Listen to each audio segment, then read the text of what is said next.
শিবির, যা শুধু একটি সংগঠন নয়, যা একটি প্রতিষ্ঠান, যা মানুষ গড়ার কারিগরে পরিণত হয়েছে ইতিমধ্যে, যে শিবির হাজারো মানুষ তৈরি করেছে, যে শিবির আজকে মানুষকে পথ চলার পাথর হিসেবে মানুষের সামনে নিজেদেরকে ওইভাবে উপস্থাপন করতে চেষ্টা করেছে।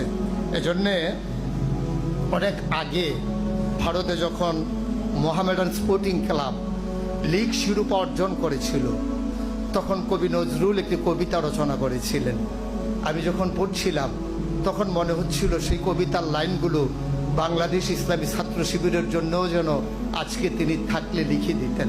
যদি এমন করে বলি, এই বাংলার অবনত শিরে তোমরা পড়ালে তাজ, সুযোগ পাইলে শক্তিতে মোরা অজেয় দেখালে আজ।